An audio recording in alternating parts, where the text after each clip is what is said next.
Welcome to red TV. తమిళనాడులో దారుణమైన సంఘటన జరిగింది.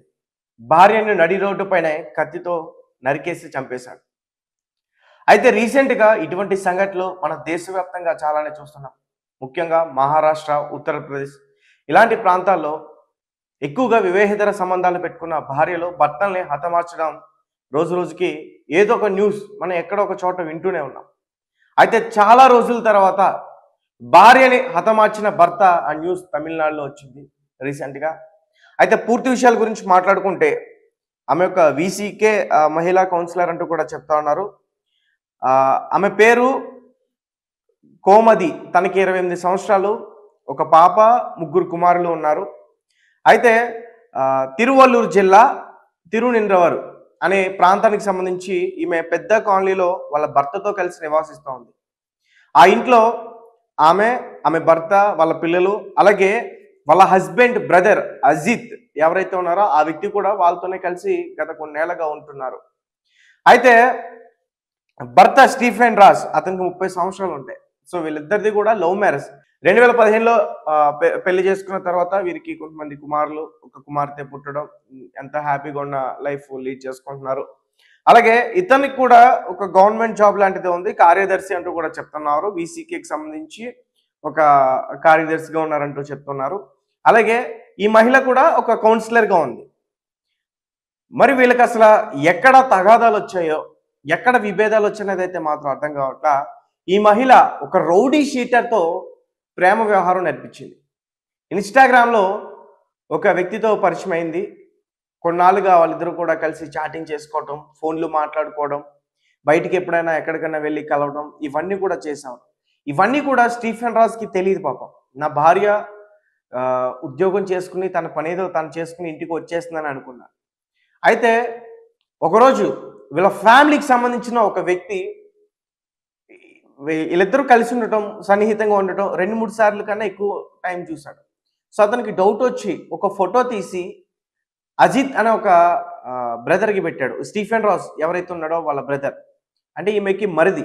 సో అతనికి ఈ ఫోటో పెట్టడం జరిగింది. ఫోటో పెట్టి, ఇతను మీ ఫ్యామిలీ మెంబరా, మీకు కావాల్సిన వాళ్ళ, మీ వదిన వాళ్ళ అన్న ఎవరైనా, ఎక్కువ టైమ్స్ చూశానని చెప్పేసి అంటే, లేదు లేదు మా ఫ్యామిలీ మెంబర్ కాదు, ఇది రౌడీ షీటరుడు, వాడిది ఎక్కడ వేరే ప్రాంతానికి సంబంధించిన రౌడీ షీటర్, వాడి పేరు కూడా చెప్పే ప్రయత్నం చేస్తా, రామ్దాస్పురానికి సంబంధించిన మోసాస్ దేవా.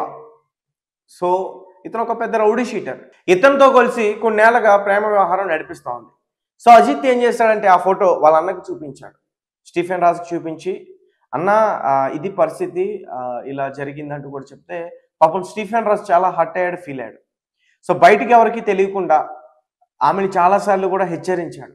ఇలా చేయడం తప్పు, నీకు పిల్లలు ఉన్నారు, ఒక బాధ్యత ఉంది, నువ్వు ఇలా ఉంటే నీకు చాలా బ్యాడ్ నేమ్ వస్తుంది అంటూ కూడా చాలాసార్లు హెచ్చరించాడు. గొడవలు పడ్డారు. దాని తర్వాత సర్దుకొని ఇంట్లో వాళ్ళు అలాగే గడిపారు కొన్ని రోజుల నుంచి.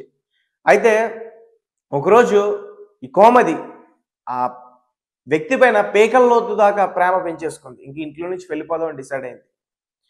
ఒకరోజు సాయంత్రం వేళ ఒక ఆటో బుక్ చేసుకుని ఆ ఆటోలో ఈ ఎవడైతే రౌడీ షీటర్ ఉన్నాడో మొసాస్ దేవా, అతన్ని కలవడానికి వెళ్ళింది. అజిత్కి ఈ విషయం తెలిసింది. అజిత్ వాళ్ళ అన్నకి చెప్పి ఇద్దరు కూడా ఆమె ఎక్కడికి వెళ్తుందని వెంబడించే ప్రయత్నం చేశారు. అలా వెళ్తూ మొసస్ దేవాని కలుసుకుంది ఒక రెస్టారెంట్ దగ్గర. వాళ్ళిద్దరిని ఒకేసారి చూడడం వల్ల స్టీఫెన్ రాజ్కి చాలా కోపం అనిపించింది, బాధ అనిపించింది. తట్టుకోలేక కోపంతో ఒక కత్తి తీసుకొచ్చి నడి రోడ్డు పైనే ఆ మహిళని నరికేశాడు. దాని తర్వాత ఎవరైతే ఈ ఇన్స్టాగ్రామ్లో పరిచయమైన రౌడీ షీట్ అక్కడి నుంచి పారిపోయాడు. ఆ వ్యక్తి అక్కడే రక్తస్రావంతో ఆమె మరణించింది. తర్వాత పోలీసులు వచ్చి స్టీఫెన్ రాజ్ని, అజిత్ని, అలాగే వాళ్ళ తల్లిని, ముగ్గురిని కూడా అదుపులోకి తీసుకున్నారు, అరెస్ట్ చేశారు. అరెస్ట్ చేసిన తర్వాత ఈ విషయాలన్నీ కూడా బయటకు వచ్చాయి. సో గైస్, మీరేమంటారు? అంటే గత కొన్ని రోజుల నుంచి జరుగుతున్న సంఘటనలు కావచ్చు, ఇప్పుడు జరిగిన ఈ తమిళనాడులో జరిగిన ఇన్సిడెంట్ కావచ్చు, దీనిపైన మీ అభిప్రాయం ఏంటి? నెటిజన్స్ కూడా ఇతను చేసిందే కరెక్ట్ అని చెప్పేసి చాలామంది కామెంట్ చేస్తూ ఉన్నారు. కానీ మనం ఖచ్చితంగా ఆలోచించాలి. ఇక్కడ ఈయన ఇలా చేయడం వల్ల పిల్లలు అనాథలుగా మారిపోయారు. ఇటు తల్లి ఐ మీన్ స్టీఫెన్ రాజ్ తల్లి వీళ్ళకి వరుసకు నాయనమ్మ అవుతుంది, ఆమె జైల్లో ఉంటుంది. తర్వాత బాబాయ్ వరుస అయిన అజిత్ జైల్లో ఉంటాడు. తండ్రి వరుస అయిన ఆ వ్యక్తి జైల్లో గడపాల్సిందే, ఎందుకంటే అతనే ప్రధాన నిందితుడు కాబట్టి. మరి పిల్లల పరిస్థితి ఏంటి? అటు తల్లి లేదా, ఇటు తండ్రి లేదా. సో వాళ్ళు ఖచ్చితంగా అనాథలు అవుతారు కదా. అంటే క్షణికావేశంలో మనం ఏదైనా దాడి చేసేటప్పుడు కొంచెం ఆలోచించి చేయాలి. మన ప్రత్యర్థులను ఎప్పుడూ కూడా తెలివితో దెబ్బతీయాలి.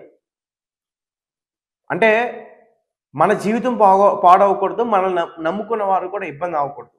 సో అట్లా కూడా మన ప్రత్యర్థులను ఎప్పుడు కూడా దెబ్బ కొట్టే ప్రయత్నం చేయాలి. కానీ చట్టాలునే రికార్డ్ చేసి పోలీసులకి చెప్తే ఆ ఇన్స్టాగ్రామ్ ఆ వ్యక్తిని, ఆ మహిళలకు ఇద్దరిని కూడా అరెస్ట్ చేసే అవకాశం ఉంటుంది.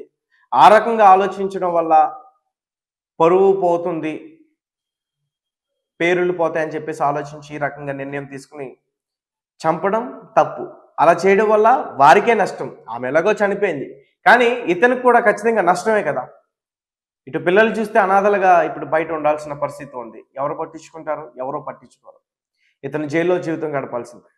ఒక తప్పును సరిదిద్దుదాం అన్నప్పుడు చాలా మంది కూడా ఇంకొక తప్పు చేస్తున్నారు.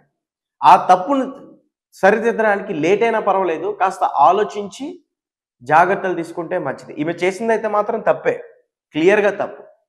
ప్రేమించి పెళ్లి చేసుకున్న వ్యక్తితో పిల్లలు కని పెళ్లి చేసుకుని కొన్నేళ్ళ నుంచి అతనితో జీవించి తర్వాత వేరే వ్యక్తితో వివాహేతర సంబంధం పెట్టుకుని వెళ్ళిపోవడం అనేది చాలా పెద్ద తప్పు. దానివల్ల ఆమెకి అలా రాసి పెట్టుంది, అందుకే అతని చేతిలో మరణించింది. రైట్, మీరేమంటారు అనే విషయాన్ని మా కామెంట్ రూపంలో తెలియపరచండి. Thank you for watching.